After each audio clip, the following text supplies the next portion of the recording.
Let's go.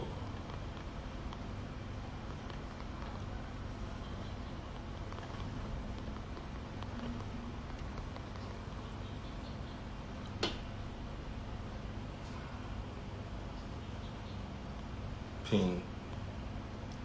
Okay, I don't pin the topic. Welcome everybody.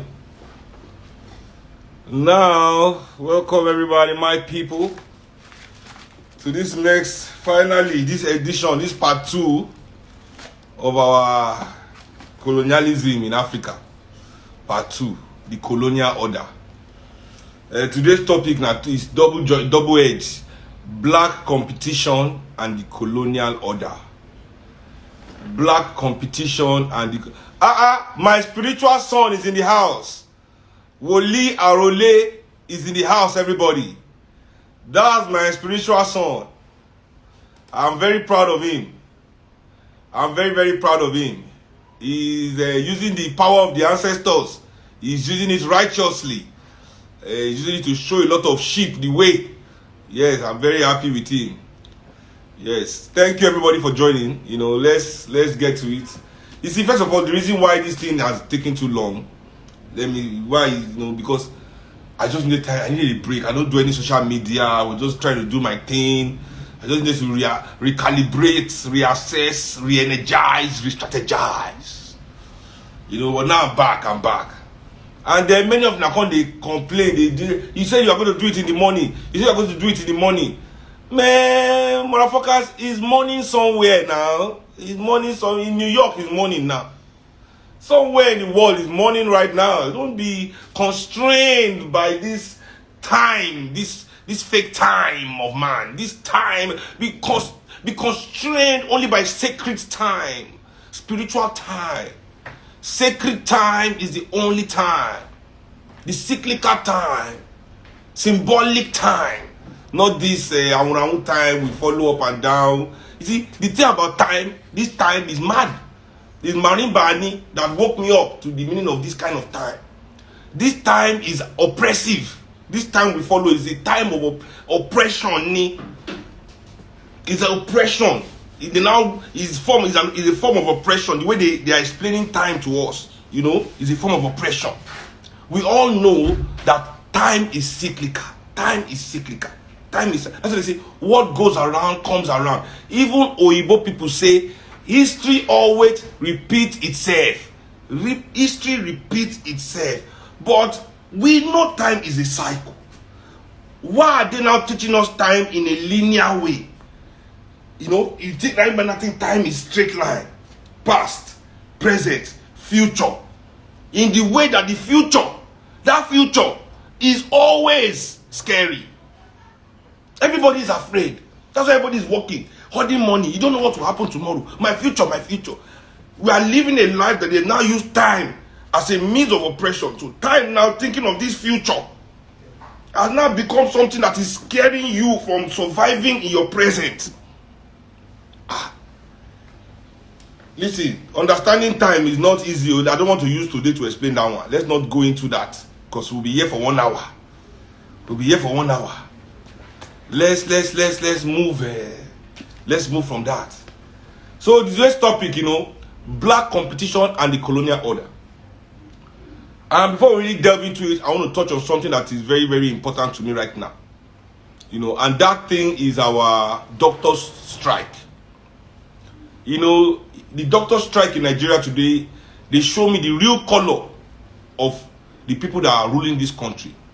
The real color of our press in this country. You see, this is why I always complain about the journalists in this country. I must complain about the media in this country. I complain about them because if Nigerian people mumu is caused by something, Nigerian media, influencers, everybody, you are 85%. You are 85%. 85% of the problem of Nigerian people. Because you are the one that makes sure that the narrative, the oppressive narrative, the evil narrative, the divisive narrative, the wicked narrative of this our elite becomes the norm in our society. That is what it is. That is what I'm seeing every time I look at you people. It's a shame on you for reporting this doctor strike as if the doctors of public hospital have no right to strike because they are signed to help human beings. They have no right to strike. Their strike is wickedness. Abi? Now, let me tell you people something. Do you know that this minister of labor, what is his name? Ngige. I don't even know. I forgot the name of Minister of Health. All of them and their family, nobody uses those hospitals that they manage. Even the most expensive hospital, public hospital in Nigeria, Aso Rock Hospital, is not good enough for them to use. Everybody is flying out to use hospital. Shall we know? None of them, their family, they enter there. None of them, they use them. If they will use any hospital in Nigeria, they are using private hospital. Do you know what private hospital doctor does to people that don't have money? That one is immediate strike. They know they go sell it, then they give money. If you go private hospital, you don't get back to pay them their money, which will bring their salary. The doctors in private hospital will strike immediately. All these bastards are not talking about that one time before. It is okay for their own friends, doctors, the private doctors of Nigeria, to be striking immediately they see a poor person. Immediately a poor person step foot in any of these private hospitals, the doctors are on strike immediately. Because that's what you call it. They refuse to treat you for money, even though they've taken the Hippocratic oath. Poor people are dying in front of hospitals, up and down the place. They don't have 100,000, go outside, go and die. We don't have 150,000, go outside, go and die. This is happening in private hospitals every day. Nobody is telling us how callous private hospitals are. Nobody is telling us how evil private hospitals are for not taking in poor patients that don't have money. That every time poor people enter their place, they are on strike immediately. But when the people that treat the poor that you are supposed to pay their own money are now saying to you the same thing, say, help us, pay us our money. What? You see, all these things you have to understand. That's why I'm happy we are doing the colonial order. Slavery is not about taking away old people and slaves. They take slave. Who be slave? When they were carrying people from Africa, it's doctors they were stealing. Doctors, architects, engineers, priests, educationists, mothers, fathers. These were the people they were carrying away and saying slaves. Okay? So today, we say slavery is over. But you are making sure that our people cannot become a human being in their own country. We cannot be humans in our own country. For us to seek humanity, for us to be human beings, we have to run away and go and serve white people. Or now Arab people, as the case may be. I mean, that's the way things are run today. That's the slavery. What is different? What is different? Slavery simply meant the best of Africans, the youngest Africans, the most intelligent, were carted away. It's happening now. They say it's brain drain. As if they say that as if we are willingly that we hate ourselves so much that we are running away from our country. Not that it's because our countries are made to be offensive to our humanity. But also we must understand that these things are challenges. African people must see all these things happening in our country, both our doctors that are running away, engineers, all of you. We must now see these things as our challenge, the challenge of our lifetime. You want to be something, see, your success in your work, the money they will pay you, can never give you satisfaction when you get to that twilight of your life. When you look back in your life, what have I done? This is our challenge, people. It is not time to run away. It is our challenge. It is our time to face these people. To show them what it means to be a true person of the motherland. To have melanin in our skin like this. To be of this place. It is our challenge. And it's a shame that in face of our challenge, everybody is becoming a coward and running away. It is a shame. But this is the one that we face it, we must decide to face this challenge. It is a challenge. It is a challenge. Whatever you want to call it, is a challenge. Are you ready to face it? Nobody should tell the doctors of Nigeria, public doctors, to go on strike. It is their only means to make these people listen. They deserve to feed their families. They deserve to be working in those hospitals with peace of mind so they can deliver good services to the people. Because we are in this country when you allow private doctors to strike almost every day in the face of any poor person that enters their hospital and refuse to work. Nobody can go and force a private hospital doctor to work in this country. Chebitu took the Hippocratic oath. He took it too. But look at all the newspaper trying to downgrade the doctors, paint the doctors in a bad light, as if there are some wicked people that their strike is insensitive. I wonder what Africans must do before we can even respect our humanity. The issue here is that they are not being paid. People must be paid when they are working. If there's no money, we understand. No, we are seeing lavish wedding where they share iPhone all over the place. And everybody that did that wedding is an officer of the Nigerian state. So it's Nigerian money they are using, both father side and mother side of the fucking wedding. Throwing that kind of wedding for a boy that doesn't even have a job. Then what do you want him to what will be his own ambition in life? Before he has a job, he's that kind of wedding he's experiencing, he's living that kind of life. What will now be his own ambition? What will he be able to do for himself in life without taking from the Nigerian people to match that kind of nonsense? You're talking about good family. You're talking about good family. We say you spoke English, you're not from good family. You are seeing politicians' children without job, wasting money all over the place, entering club and drinking up and down, all of you be hailing them. Is that a good family behavior? Make boy or girl, we no get work, they spend money like that. And their papa gonna get any better work. Now people work, they do. Now that one be better family. They don't have to know better family, abi. Now go they call criminals better family. More not continue. So there we go. You see, this book, as I said, many people don't understand why this book means so much to me. This book really means a lot to me, So when I read them, real quick, just to show now, you see.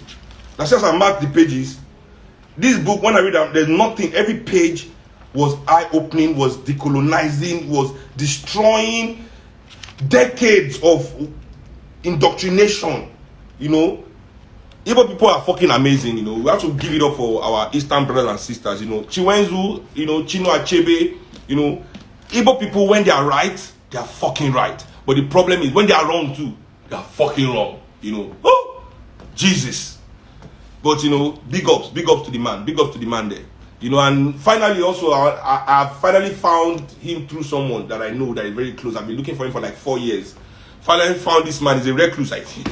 And I'm going to make sure I go and meet him. Just to sit at the feet of people like this is what I live for. So yeah, black competition also, I want to really quickly touch on it. Why African people, we cannot find value in ourselves unless we are competing with one another. Except we are trying to show that we are better than the other black man. When you read this book towards the end, if you have this book, it talks about this, all this African first black man to do this, first black man to do that. He's never the first black man to bring water to his people. First black man to stop corruption in his country. He's always the first black man to achieve one kind of thing in one white institution. That's the only thing we praise. We are not looking for the best first black man. You understand? We are not looking for the first black man to stop corruption in Nigeria. First black man to build proper world-class education for Nigerian people. No, those kind of things be our own first. Concern us. Madness. First black this, first black that. Oh, madness. It's a mad thing. So everything in our life is not a competition. And especially in music. I understand if our athletes. Super Dele, yes, this is one of Chiwenzu's books. I have it too, Decolonizing the African Mind. Very great book. But this one I'm reading for is The West and the Rest of Us. The West and the Rest of Us. White predators, black slavers, and the African elites. You understand? But I'll come to that. That'll be, now about 14 pages. So it will take us a little bit of time to read this. So, the colonial order is the chapter. This is the final chapter in the colonial series I'm doing to finish the one we did last time. So we are going to do the colonial order, which will be the last time. So we are our own first. We need to find our own first. The first person to design efficient mass transit for African people. The first person to design efficient healthcare system for African people. These are the first that we must now, be looking for. But you know, this is another discussion too that we'll have another day. So this competition amongst ourselves is we must kill it. I see it in everything we do. African people cannot achieve anything anymore if it's not relative to what another African person is doing in terms of competition. Vis-a-vis, I'm doing it more than you. You know, even if you go into the club to drink, we must show that I can drink more than you. I'm buying more drink than you. You see, this behavior, this mindset that the elite of Nigeria put into us, it is to make sure that we never have solidarity. We never have camaraderie. It is not even okay for somebody to be successful. You must be more successful than. And success that is more successful than, it's not success. You understand? It is fear masking as success. It is fear masking itself as success. You understand? We must be successful because we are. We must no longer live in the world where you are seeking. We must reclaim our humanity, African people. See, because you know we live for this world. Not be like they drag suffer.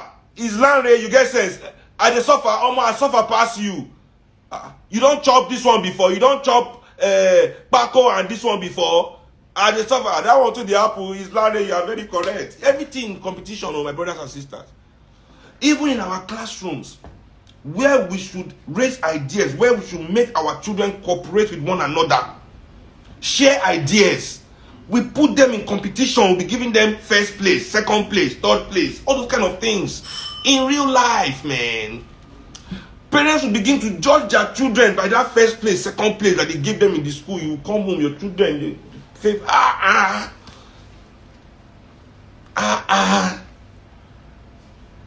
We must shed this cloak of competition. We must shed this cloak of competition. We must shed it. Black competition, you know, is what is completely destroying our solidarity. It is destroying our solidarity.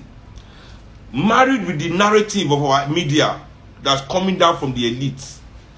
This is destroying our solidarity completely. African people can no longer speak for themselves.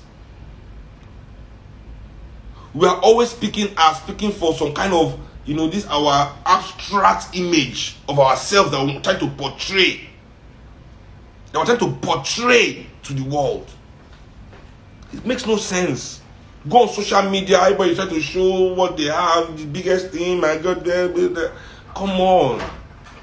Come on, you know, so yeah.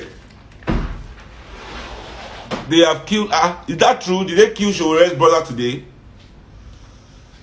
Wow, I'm going to check up on that.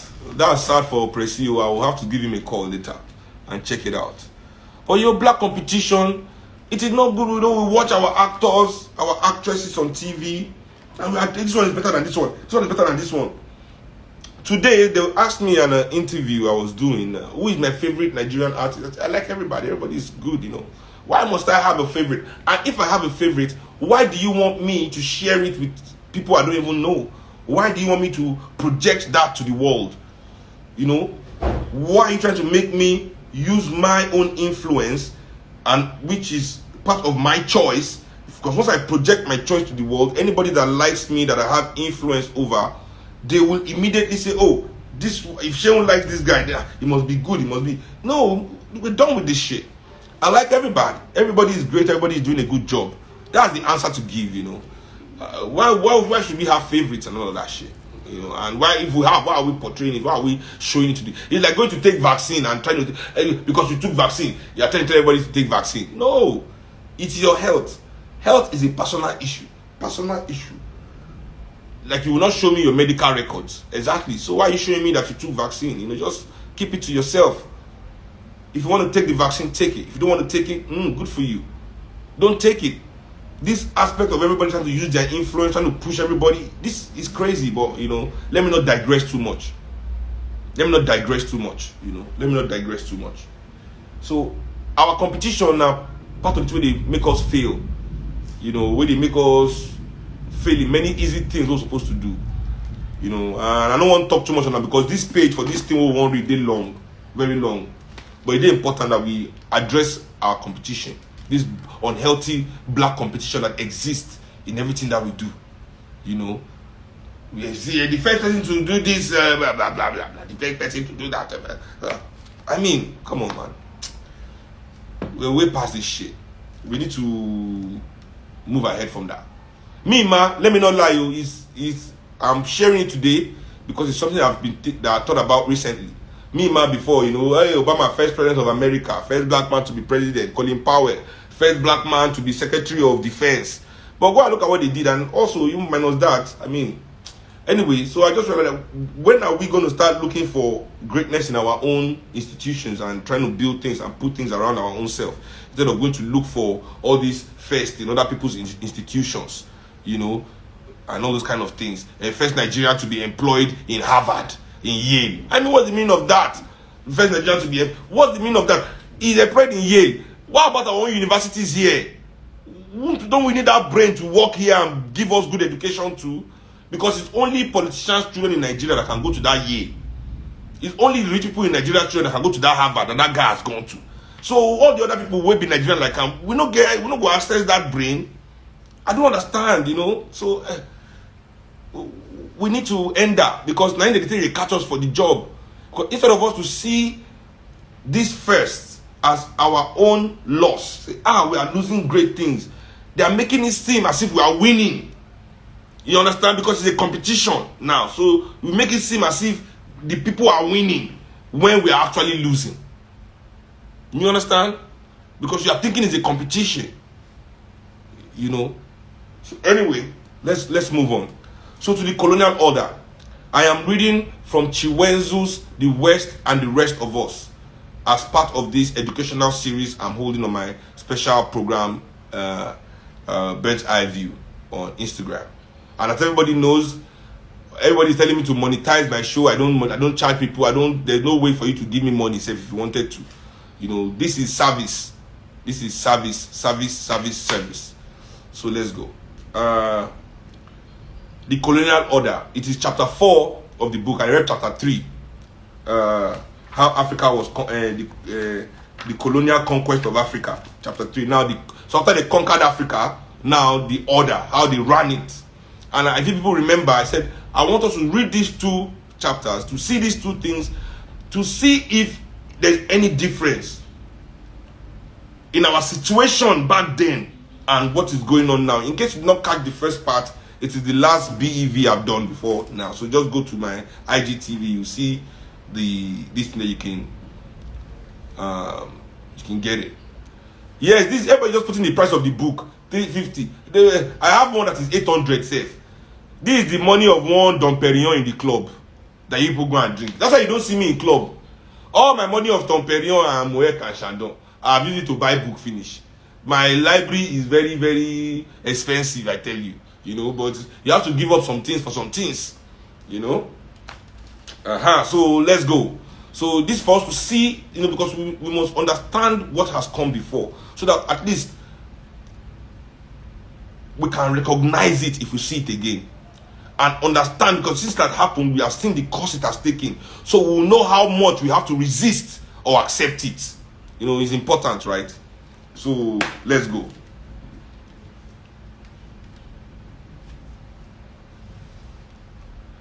According to Lord Lugard, who was one of the most impressive of the British colonizing agents in Africa, the conqueror who brought both Uganda and Nigeria under British heels, and the architect of British stapled colonial policy of indirect rule. The partition, so Lord Lugard says, the partition of Africa was, as we all recognize, due primarily to the economic necessity of increasing the supplies of raw materials and food to meet the needs of the industrialized nations of Europe. I repeat, Lord Lugard says, the man who actually conquered us, you know, and he did Uganda too. The partition of Africa was, as we all recognize, due primarily to the economic necessity of increasing the supplies of raw materials and food to meet the needs and demands of industrialized nations of Europe. Brothers and sisters, this is 200 years after this fucking man said these words. This 200 fucking years after. Is your country doing anything different? Even when they say you have independence, what is different in Nigeria? Our raw materials, our food. This is why we cannot afford food. I keep saying it. It is irritating me that Nigerians are taking contracts from foreigners to grow food in Africa and ship it to Europe while Africans are hungry. It is treason, it is treachery. Forget our oil, forget even the mineral resources. This fucking shit with food. That all our land is used to fucking grow cash crops for the benefit of some people that we don't even know, that don't even care about us, that are millions of miles away from our homeland, while we cannot afford the basic necessities to give our family balanced meals every day, is the most annoying bullshit that happens in this country. Okay, so I continue. Having by conquest become masters of the continent, the European rulers of Africa began to seize resources and to organize their rule for a long and profitable stay. First, they began to take out of African use or occupancy whatever land they wanted, and they simultaneously assembled African labor to mine the land for gold, copper, diamonds, asbestos, tin, iron, and zinc, or to farm it for wool, cattle, tobacco, tobacco, timber, sugar, bananas, coffee, cashew, sisal, palm oil, and palm kernels, cocoa, cotton, rubber, and groundnuts. But as the African people were reluctant to dispossess themselves of their lands and unwilling to work for the profit of Europeans, such land as the Europeans wanted had to be confiscated and African labor compelled. The means of doing this was the adopting by a white ruling race of legal measures designed expressly to compel the individual natives to whom they apply to quit land which they occupy and by which they can live in order to work in white service for the private gain of the white man. When lands formerly occupied by natives are confiscated or otherwise annexed for white owners, the creation of a labor supply out of the dispossessed native is usually a secondary subject. The way that Tinubu said they pursue people for Lagos till today, they seize their land. See, they don't get C of O. They do until tomorrow. Legal or illegal, these measures were often quite brutal. For instance, because they were considered too low and untamable for work in the white man's mines and on his farms, the Bushmen of South Africa were expelled from their homeland. In many cases, they were like the Amerindians in the United States, simply exterminated. War, murder, strong drink, syphilis, and other diseases are chief instruments of a destruction commonly couched under the euphemism contact with a superior civilization. The land thus cleared of native passes into white possession, and white men must work it themselves or introduce other lower industrial peoples to work it for them. You understand now why they ended slavery? You understand now why they're not coming to carry us in droves? The things they need in their new Europe is here in Africa. They are not going to come here and work for it. They're not going to dig mines, enter a hole and ground. They need us to do these things. And we are still doing it. We are still doing it. Not for our own benefit. The oil in Nigeria, you can't even refine it in Nigeria. We don't even refine it. Not for with gold, anything, tin, copper, by steel, whatever they're taking. Are we using it? Is it for us? Okay. Where expulsion and extermination were deemed unprofitable, other methods were tried. Some were quite ingenious. In Buchanan land in 1897, a small local riot involving a few drunken natives was fomented and used as a pretext for expelling 8,000 of the natives from lands inalienably secured to them by the Buchanan Land Annexation Act of 1895. The rest of the population, 30,000 of them, were forcibly evacuated to other and poorer districts. The land confiscated was turned over to British occupation. Other property besides land was also confiscated. For instance, after the First Matabele War, wholesale confiscation of the cattle of the Matabele for the purpose of stocking the farms of white settlers provoked a second war. The subsequent defeat of the Matabele led to further confiscations of their cattle. In despair, the conquered complained, "Our country is gone and our cattle. We have nothing to live for. Our women are deserting us. The white man does as he likes with them. We are the slaves of the white man. We are nobody and have no rights or laws of any kind. I mean, in this thing I'm reading to you, just remove white man and add maybe Buhari or any politician in Nigeria. Add their name. Many of these are our rich elites. Add their name. It will fit perfectly. Our country is gone and our cattle. We have nothing to live for. Our women are deserting us. The Nigerian politician does as he likes with them. We are slaves of the Nigerian politicians. We are nobody and have no rights or laws of any kind. You see as he rhyme?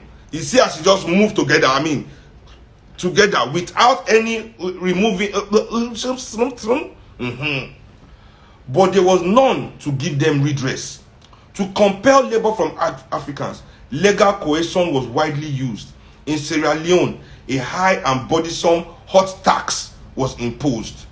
Its collection was harshly enforced. In order to earn money to pay it, Africans had to sell their labor to white men. Where taxation failed to turn out an adequate supply of African labor, compulsory labor ordinances made it obligatory on persons of the laboring classes to give their labor for public purposes or be called out by their chiefs or other native superiors. You understand? You know, remember the chiefs from the chiefs, all these elites are already working with the white man who suppressing us. Don't forget to, I want you to remember the last chapter. So when we finish from it, you should go and read that last one again, just to remember, you know, the setting. Or this is the order of how it now worked. You understand? The all of them involved. We are not these people. I keep telling you, we are not these people. These chiefs, kings, political leaders, elites in Nigeria, all of them, go and check their history. Slave trader descendants, they all worked actively with the white man to put us where we are. Maybe a few percentage of them were employed later after the damage had been done. But the majority of them, that's where they all descend from, our suffering and oppression. They were the Africans that were willing to sell other Africans away for things. And they're still the ones in charge, them and their descendants and their agents and their workers, and their cousins. And they scatter themselves all over the whole Nigeria, so continuing their master's work. In 1895, such an ordinance was passed in the Gold Coast to compel chiefs to furnish carriers for a military expedition against Ashanti, but where, as in South Africa, the chiefs did not, for whatever reason, provide their allotted quotas of labor, native police were sent out to collect the labor. Native police, so in another time, native police working for the white man. I don't tell you this thing before. Police who are mean and then create them. Their job that time was to kill us to protect white man interest, and that's what they are still doing till tomorrow, till any day. I want you people to see clearly the situation you are in. Case closed. That's why I'm doing this series. And we can continue the normal bird's eye view, talking about what's going on in our country today. You know, how we can come out of it, you know. In South Africa, in order to meet the insatiable demands of the mines, methods were more fruitful than compulsory labor ordinances were devised. The grand plan was to break up the tribal system, which gives solidarity and some political and economic strength to native life, set the Kafir on an individual footing as an economic bargainer, to which he is wholly unaccustomed, take him by taxation or other stimulus for his locality, put him down under circumstances where he has no option but to labor at mines. This is taken from the policy of the Glen Grey Act in South Africa. This was an act, you know, law. Some humane missionaries thought this plan went too far. They thought it was immoral and they demurred. Against their sentimental qualms about destroying the tribal system of the Kafir, lofty arguments were put forward. A magistrate declared, the labor question and the land question are indissolubly bound together. In my opinion, it is of little use framing enactment to compel unwilling persons to go out to work. It is like the old saw about leading a horse to the water. You can take him there, but you cannot make him drink. In the same way, you may impose your labor tax, but you cannot make your unwilling persons work. Create a healthy thirst in your horse, and he will drink fast enough. Similarly, create the necessity for the native to work, and he will work, and none better. Hitherto, under our commercial tenure system, there has been little absolute necessity for our young natives to leave their homes to work. The land supplies them with food and few shillings to buy a blanket, and as soon as the young man marries, he is entitled to receive his lot of arable land. But once this is stopped, and it will be stopped by the survey and the individual tenure, a young man, before he marries a wife, will have to be able to support his wife. And to obtain this, he must work. And once having married her, he must still work to maintain her and himself. And once the necessity of work is created, there will be no lack of men ready and willing to work. This is from the Blue Book of Native Affairs, also from South Africa. So you see how they made us work. Things that we in Africa, we have socialized for years. The things that we have owned for years. Land that we didn't need to be working for anybody. Work for who? Every African man was comfortable in himself. They now created a way with those things were taken away. So you now have to go and work for the things that you already own. For your own thing where you get to, you now go and work for them to give it to you as change. And the way people hate politicians, when they give you your money, they've stolen from you. Quickly reassured by such magisterial opinion, the humanitarian missionaries dismissed their qualms and went along with the plan. It must have seemed part of God's work to teach the lazy native the dignity of toil by creating in him a healthy thirst for doing the white man's work. The British, of course, were not alone in confiscating land and compelling labor. The Germans, after winning hegemony over Tanganyika, built forts in strategic places, planted white settlements, suppressed revolts, exacted taxes, and conscripted African labor for their plantations. Their treatment of their conscripts was so bad that some African chiefs like Kinyasi of Usambara, rather than supply labor to German planters, abdicated their client chieftaincies. The ferocity of the planter regime soon drove all the people of southern Tanganyika into a united rebellion, the Maji Rebellion, that raged for several years before it was stamped out. So don't let anybody tell you that your ancestors didn't fight. You know, this is another story. For the 400 years we were here, there were over 480 anti-colonialism, anti-slavery rebellions in Africa. It is this same elite that betrayed. Yeah, so anyway, let's continue. But it was in French Equatorial Africa and in the Congo Free State of the Belgians that the alienation of African land and property and the conscription of African labor were carried to Nazi-style perfection. In the region of the Congo Basin, avaricious French and Belgian traders who claimed to have come to Africa to bring law and order and enlightenment to a supposedly dark and disordered continent practiced systemic cruelties on the African population. The noble purpose of it all was to extract rubber as cheaply and abundantly as feasible. In the French Congo, the concessionaire companies acquired by their charters the sole right of possession of the negotiable products of the country. They became the de facto owners of the rubber trees and vines within their respective concessions. This implies, of course, dispossession of the natives. Dispossession of the natives implied, in its turn, the immediate cessation of the act of purchase and sale, otherwise trade, between the native population and the white men. The years which followed were to witness the attempt to compel, by force of arms, some 9 million African natives, or as many of that total who could be reached, to submit not only to be robbed, but to spend their lives in the extremely arduous and dangerous task of gathering and preparing India rubber in the virgin forest on behalf of a few wealthy financiers in Brussels, Paris, and Antwerp. The concessionaires settled down to their work, enforcing as much rubber as possible out of the natives. In the lower part of the French Congo, the effects were immediate.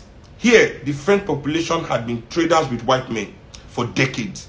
Here, the native population had been traders with white men for decades. To their bewilderment, they found themselves suddenly faced with a demand for rubber as a tax from the administration, and with a demand for rubber as by right divine from strange white men who claim to own it and claim power to compel the real owners to collect it for whatever the former chose to pay. The trading stations where the natives had been wont to carry their produce and barter it, they were forbidden to approach. The natives of the French Congo did what any other people would have done. They declined to be despoiled of their property and robbed of the fruit of their labors. The chiefs appealed to the authorities and asked what they had done to be so punished. Appeals were in vain. Refusals to work rubber was met with attempted compulsion. The natives rose. In the Ngume region, no fewer than 5 military expeditions had been sent against the natives in as many months at the request of the local concessionaire company. In the Shari, the chief of an important tribe had been arrested because his people did not bring in enough rubber and had died in prison. In the neighborhood of Bangui, an official had caused 58 women and 10 children to be taken as hostages to compel their male relatives to bring in rubber. In 3 weeks, 45 of these women and 2 of the children had died of starvation and want of air, packed tightly in a small dwelling place. At Fort Sibut, 119 women and little girls had been similarly arrested and many had died. An official circular had prescribed that these hostage houses should be erected in the bush and out of sight of possible travelers. In one of the concessions of the Lower Congo, the natives had been forbidden to make salt in order to compel them to buy it from the company, which would only sell it against large quantities of rubber. Widespread sickness ensuing, salt being an indispensable article of native diet in tropical Africa. This was from Ed Morrell's, he took this part from Ed Morrell's book, The Black Man's Body. Nice book. I gave it to my wife to read also. Very, very good book. Amidst this rubber mad orgy of floggings and burning of villages, of rape and mutilation of natives being used as targets for revolver practice and as human experiment to test the efficacy of dynamite cartridges, of hostage houses in which men and women and children perished. Hundreds of thousands died or were uprooted. Terrified by the military oppressions, a majority of the natives fled their homes into the rainforest to escape the burning and the slaughter. A junior French Congo official, himself an agent of this man-made Holocaust, wrote, "The dead, we no longer count them. The villages, horrible charnel houses disappear in this yawning gulf. 1,000 diseases follow in our footstep." You know, these white people, they brought syphilis, gonorrhea, chickenpox, all these things to Africa, you know. I mean, chickenpox, not smallpox, sorry. 1,000 diseases followed in our footsteps, and this martyrdom continues. We white men must shut our eyes not to see the hideous dead, the dying who curse us, and the wounded who implore, the weeping women and the starving children. We must stop our ears not to hear the lamentations, the cries, the maledictions which rise from every foot of land, from every tuft of grass. And this was not war, but peace. The Pays Français. On this specimen, the French civilization mission, André Gide, after extensive tours in 1926, wrote, "What have these big concessionaire companies done for the country? Nothing. The concessions were given with the hope that the companies would develop the country. They have exploited it, which is not the same thing as development. They have bled and squeezed it like an orange whose skin is sooner or later discarded."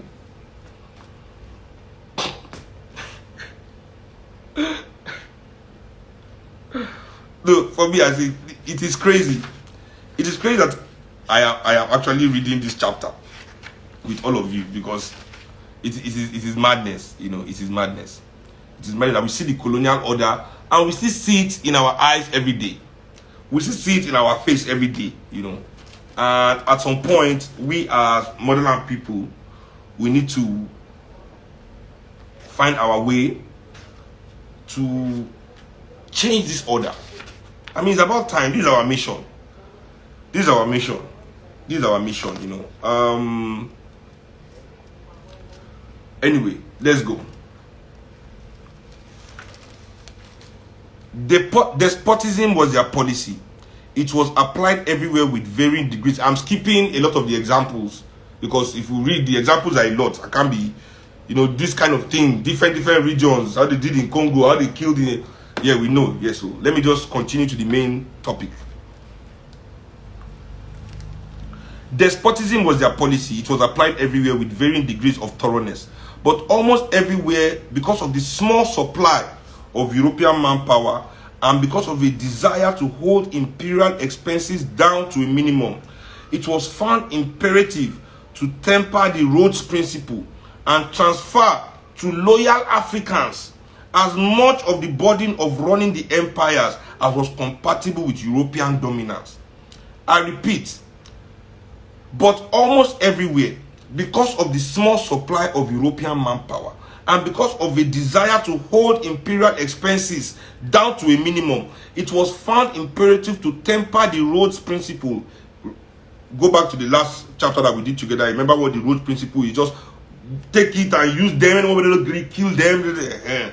To temper the Rhodes Principle. And some people today are Rhodes scholars. African people are Rhodes scholars, going for Rhodes grants. CC Rhodes grant. No say we don't mad. To transfer to loyal Africans as much of the burden of running the empires as was compatible with European dominance.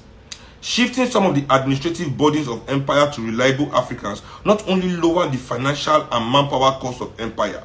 Politically, it helped the new order to reach some measure of accommodation with the conquered African elites, whose order was being replaced. A two-tiered administrative machinery was devised. A thin layer of white bureaucrats controlled a layer of black auxiliaries who administered the rest of the population. By the mechanism, the conquerors were able to provide low-cost security for the European missionaries, traders, and other persons who would create the necessary institutions and infrastructure for exploiting African resources. The degree of freedom, power, and prestige granted to the African auxiliaries varied. It was high in Uganda and northern Nigeria, low in French Africa and the Belgian Congo. Where the auxiliaries were granted the most influence, there was voluble talk about indirect rule, where not the assumption has been that European rule was direct. It was in reality never quite direct. It was always operated through an echelon of African auxiliaries.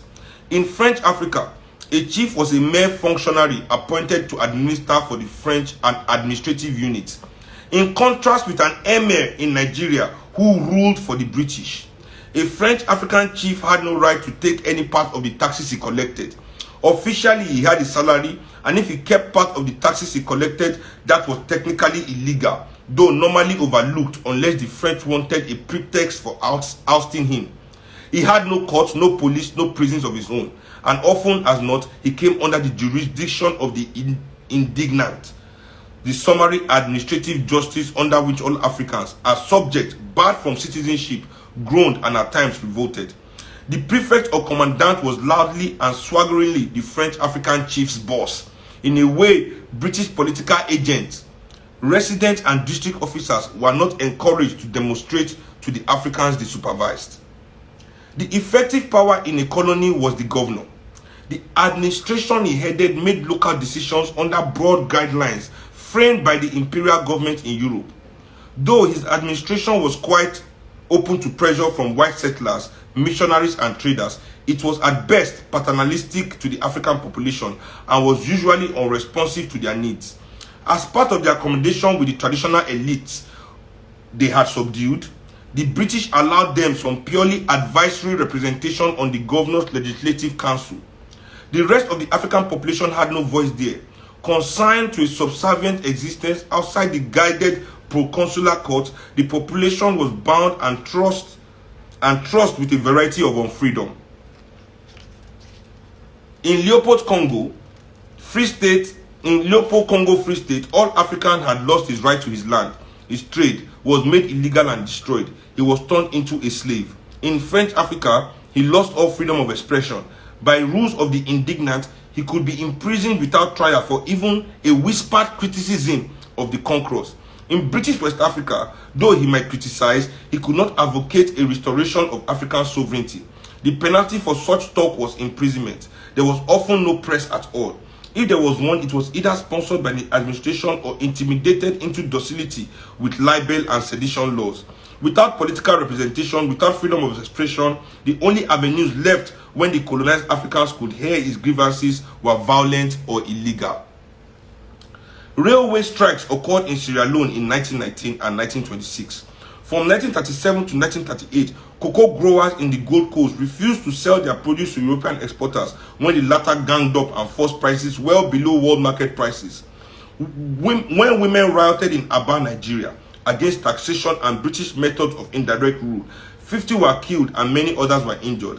When the British attempted to overthrow the autonomy of the Egba had been guaranteed, when the British attempted to withdraw the autonomy the Egba had been guaranteed, and had enjoyed under the Treaty of Protection that brought them under British rule, matters exploded into Adubi uprising of 1819 at Abeokuta. Such was their political order. However strong the petition from African lawyer politicians, however severe the strike by workers, however disruptive the riots against the specific measures, however violent the revolt or rebellions of conscripts and peasants, no deviation from this arrangement was permitted up until World War II. What kind of economic order did they create to extract the continent's resources for the benefit of Europe? One objective of the invasion has been to enable Europeans to get behind African middlemen and trade directly in the hinterland. Once they did so, they either killed off African trade entirely and substituted slavery, as in the French and Belgian Congos, or they brought African trade under the strict control of European monopolies. For instance, when the Roger Niger Company established its authority over the Delta hinterland, it introduced obstructive measures to deprive the coastal Africans of the hinterland trade. Its action against the city-state of Brass is a case in point. Though Brass lay outside the company's territory, brass men who ventured into the company's territory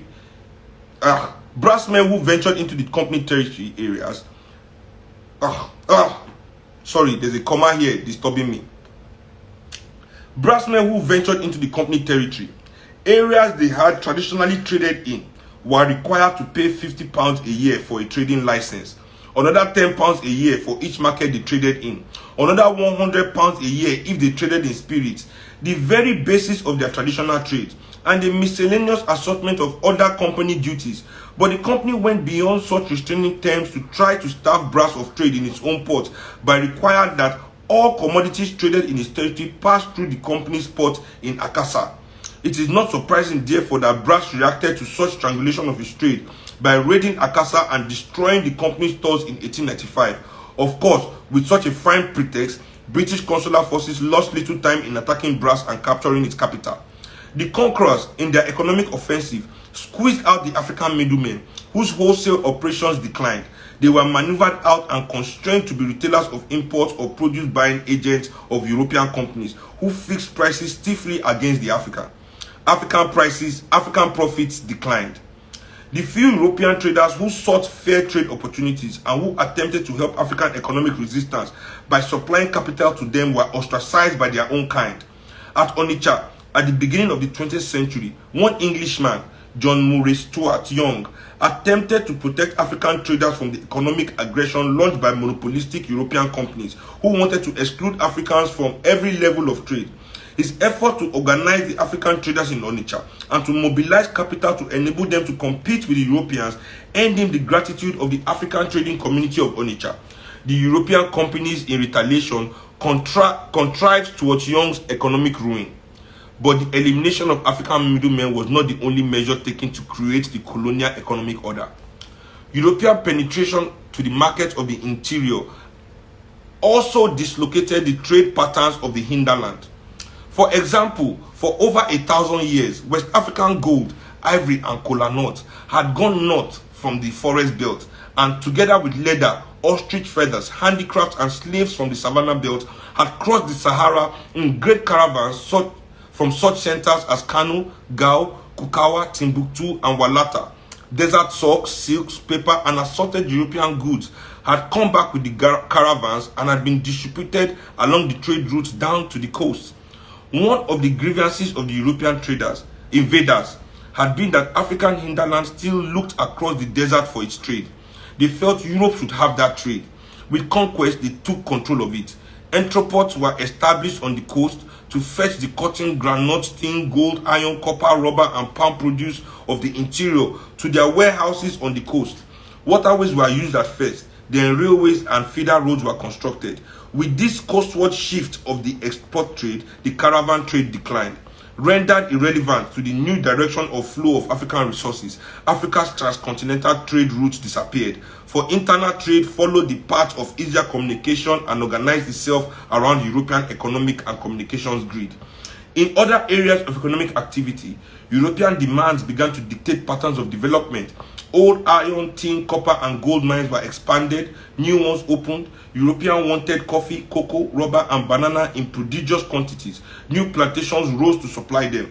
With the rise of a Eurocentric sector, a dual economy was created. It had two largely unintegrated parts, export and subsistence. This part entered into unequal competition. For the produce of the land, it entered into unequal competition for the productive resources of the land. As has already been shown, land and labor were extensively coerced from their traditional employment and turned over to the production for export to Europe. African food production consequently suffered. In the case of Senegal, for example, this food thing I keep telling you people, African food production consequently suffered. In the case of Senegal, for example, a crash program undertaken by the French to grow all the granules they could took so much land and manpower away from food production that by the end of the colonial era, instead of being self-sufficient, Senegal had become heavily dependent on imports to feed her population. By the 1960s, she had to import up to 40% of her grain. What is most significant about this colonized economy is that developments were dictated by the perceived needs of Europe. Considerations of African separate welfare hardly entered at all. If measures undertaken for benefit of Europe brought some gain to Africa, fine. If not, it didn't matter. In the economic sense, even more than the political, the conquered areas became part of overseas France, overseas Portugal, and till the terms were not in vogue, overseas Belgium and overseas Britain. At this point, before I go on to finish, because there's only 2 more pages before it is done. Before I go on to finish, I want people to understand this part of this thing. Like, whatever we gain from our continent now is a byproduct of what business needs. You understand? Whatever this government does for us today is a byproduct of what business needs, and it is those needs that they give us as development. So they can give us GSM phone, and this is because businesses need phone to work, and this is why we have internet, because they need internet to work. If these businesses do not have these things, this Nigerian government will not provide these things for the Nigerian people. The only reason why we have anything, the only reason why they build roads, the reason why they are building railroad now, I'll tell you, the only reason why the Nigerian government is building railroad now is because the road is too dangerous. The bandits are hijacking their goods and stealing their goods on the road. So now they want to use rail to carry the goods. The only reason we had roads in Nigeria in the first place, as you have seen, from the interior to the coast, first it was waterways they did there and they built roads, everything leading to the coast, leading out, is to carry goods, not human beings. These are our roads. You travel these roads, you can see that these roads are not for human beings. These roads are for goods. We can see that. So let's open our eyes and understand what is going on as I come into this final stretch of reading this chapter and we end today's live. I'm very happy to end this series. A lot of reading. I can't believe I'm reading this chapter again, and I'm reading this out loud. Such hard work.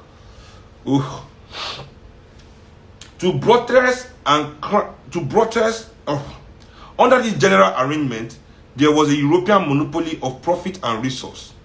Both were creamed off to Europe by the white management at the top of the economic pyramid. Till today, same shit.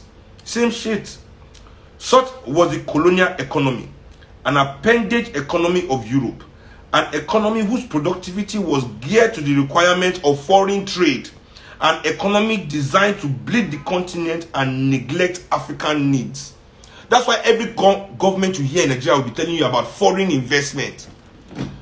When you hear any government come and say foreign investment, once you say, I'm here to raise foreign investment, just know that that government is your enemy. Is your enemy.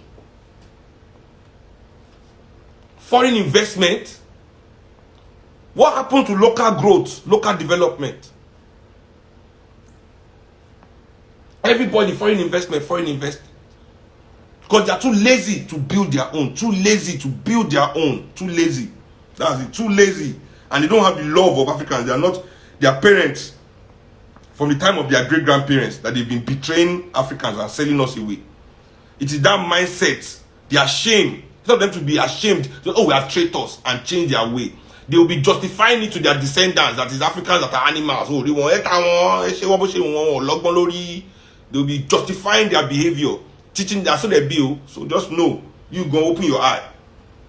To buttress and crown their creation, the founders of the colonial order embarked on a cultural reorganization of Africa. If the African auxiliaries of empire were to be docile and loyal servants, their allegiance, that's those chiefs and all those people they employ around them, the soldiers, all these police, everybody that they use to subdue all of us, they are supporters, they are black supporters that are enjoying the benefits of their treachery today while we are still looking at them. You understand? If the African auxiliaries of empire were to be docile and loyal servants, their allegiance to Africa had to be undermined. Total admiration for Europe had to be instilled into them. Besides the technical skills they would need to carry out their practical duties to their employers, they were to be taught Christian values of a servant-making sort. Unquestioning obedience to white men was presented as a cardinal virtue. The retooling of their minds and values was entrusted to the schools. Whether run by missionaries hunting for black converts for their white heaven, or run by colonial bureaucrats, these imperialist schools not only taught reading, writing, and arithmetic to their inmates, they also stuffed the heads of their victims with church devotional hymns. Even till my time, we go to school in the morning, we have to sing praise and worship song. Filled their psyches with submissive Christian attitudes and undermined their attachment to the culture of their ancestors. These schools inculcated in their words a Christian theology and cosmology and a Western individualist ethos that weakened their African identity, destroyed their commitment to an African communalist ethos, and used their sense of patriotic responsibility, and erased their sense of patriotic responsibility to Africa. See, this point is very important. This point is very important. That it is through our education that we are made to be so individualistic, that we respect nothing in this world except white man's money. Because you just say it's money. I only care about the money. Money is white man's money. And it is important, they want it to be that way. That nothing, even your brother, your blood, people will be, in Africa, people will praise you for selling out your blood for money. People will praise you for betraying your friends. We praise you for destroying your people because of money. We are a spiritual people. We are a sacred people that have now been taught that the world, our world, must be despiritualized. That our world must be desacralized. And then the only thing that we hold sacred is money.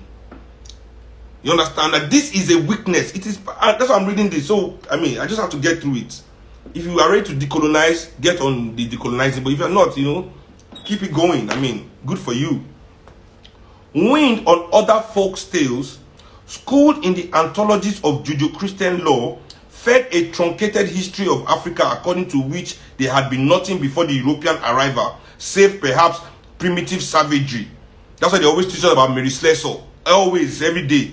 Indoctrinated with the anti-nationalist history in which the invading Lugard and Mungo Parks were portrayed as heroic saviors of Africa, and in which the leaders of the African resistors were, if mentioned at all, portrayed as savages and venal obstructors of civilizing European influences.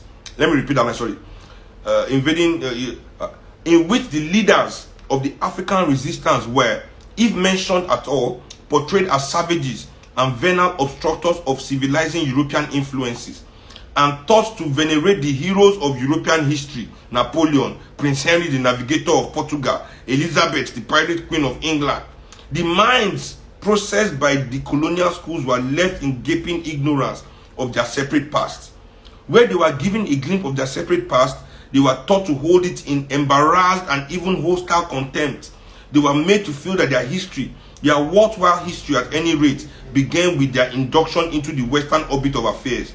Where their separate cultural and historical identity was not obliterated, it emerged confused.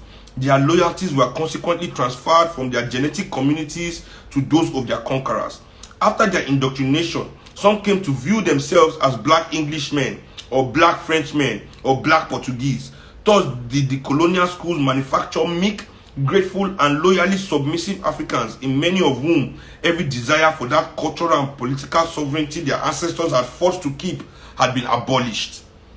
The substitution of European for African values was carried out everywhere, not just in schools. African values were derided and attacked. For instance, the individualist principle of private property, when applied to land by the new laws, attacked those African principles of land tenure where rights of ownership belonged to the community as a corporate entity, and rights in use were periodically assigned to individuals by the community through its trustees, be they chiefs, king, or elders. On such principles, one acquired rights to a given stretch of land for as long as one used it productively. When one ceased to do so, such rights reverted to the community for reassignment to other users. No individual, chief or not, had the right to permanently alienate or dispose of land. Only the community or its representatives could dispose of land, and then only for a limited time and after adequate consultation with the community. But under the new dispensation and through the general upholding of European attitudes, more and more land was alienated from corporate trusteeship and transformed into private property. You can see what that billionaire we marry young girl, I don't forget his name. What's his name? What they do for a community, where they take their land by force, killing them and all of that. What's his name? We marry this actress. We are shameless in this country, sharp. Thus, did all the colonial institutions contribute to the fashion a breed of Euro-Africans and to refashion Africa in some debased image of Europe. To look upon this colonial order as a purely African entity and ignore its link to Europe is to find an African class of chiefs, minor bureaucrats and traders tying the toil and lives of the populace to the interests of the ruling white administrators. Let me take it again. To look upon this colonial order as a purely African entity and ignore its links to Europe is to find an African class of chiefs, minor bureaucrats and traders tying the toil and lives of the populace to the interests of the ruling white administrators, businessmen, missionaries and settlers. But to look at it as part of that global system to which it belongs, that is, as part of an extended Europe, is to discover its true character.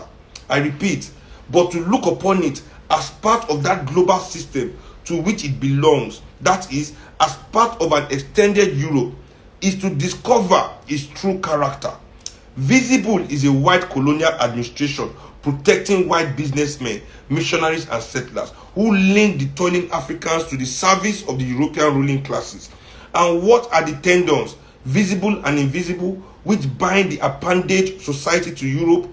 In the economic sphere, they are the roads and railways connecting the farms, mines, markets to the ships in the ports, the banks, the mining and trading companies bound by legal and financial threads to their parent organizations in Europe, the currencies pegged to the franc or the pound and now the dollar, and last but far from least, the commodity prices set in London, Paris and Brussels that determine prices in Africa. In the political sphere, these links are the district officer, the commandant and the resident, the police, the courts, the army and other forms of the arm of the colonial bureaucracy, all headed by the governor and all under control and guidance of the colonial office of the European national government, which send them out to Africa. In the cultural sphere, the links are the colonial schools and the religious and secular organizations which operate as field agencies for nurturing Euro-Africans. Such was the structure of the colonial order. And ladies and gentlemen, such is still our structure today. This last part, to break it down, basically is saying that to say that this Africa is only Africa's problem is to just say that all these people are just working to be sending things to Europe by themselves. Nobody send them.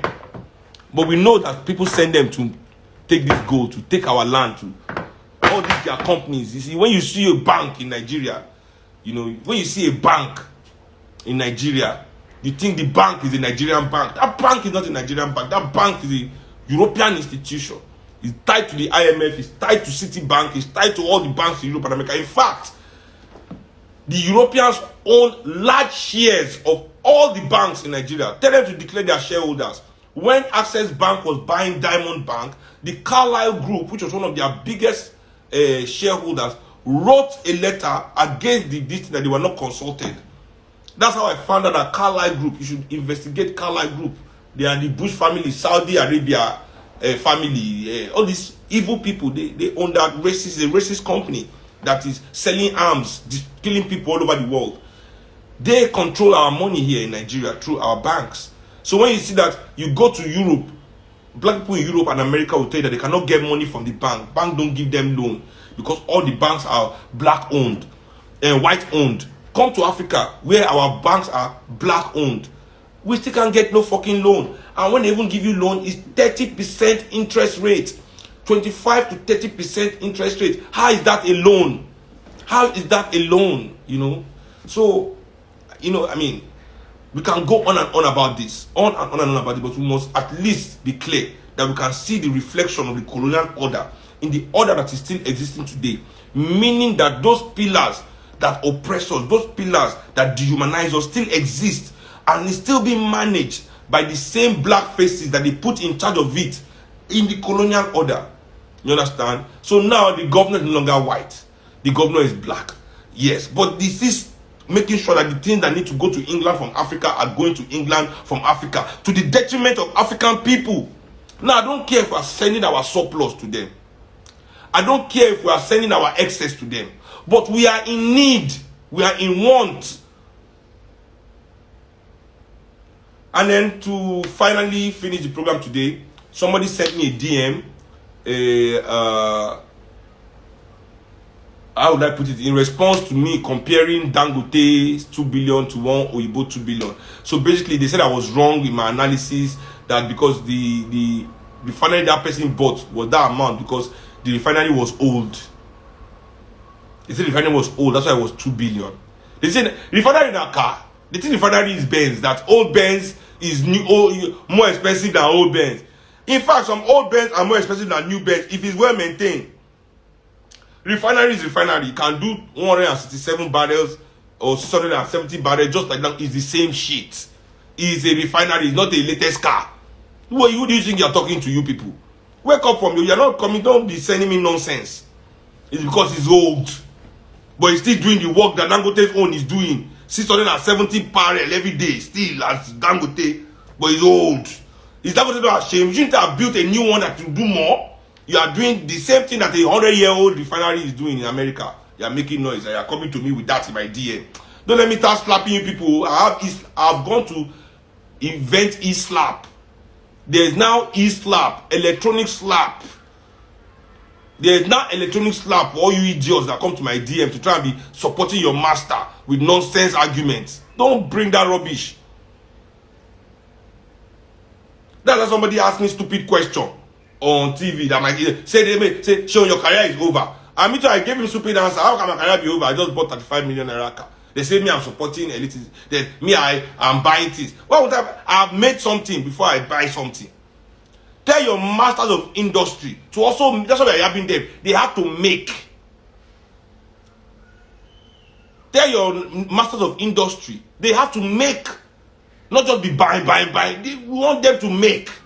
And refinery is not making, it's processing. This is still processing. We want manufacturing. From resources to final products.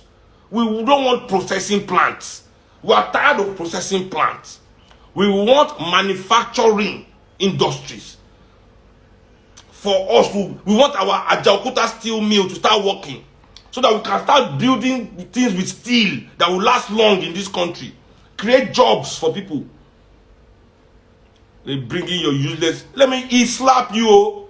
Oh, electronic slap don't deal. You go just want to put your phone for ear like this, receive call. Now call, you know, you go call you, go fail, will ring.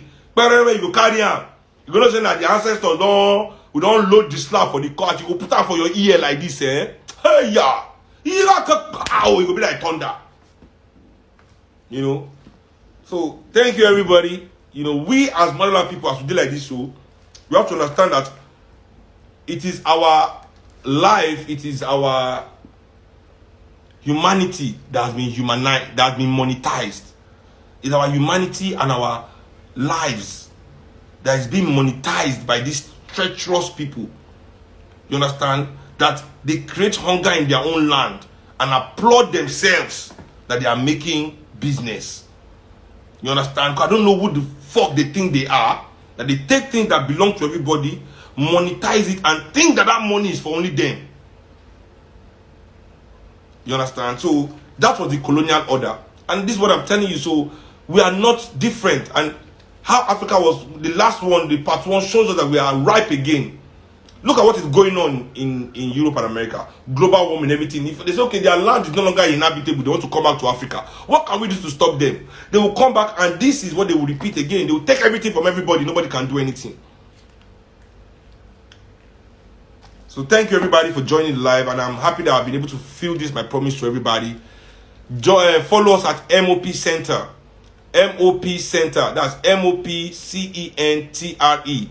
MOPCENTRE, to see how you can join the movement. DM us, see how you can join the party, or you want to see how you can just be a part of the movement and listen to conversations and join with your own ideas, you know, because we believe that, you know, we need everybody on board to make this happen. Thank you, everybody, for sharing this Saturday afternoon with me, and we're able to discuss the things that really, really bother us as Nigerians. Ciao.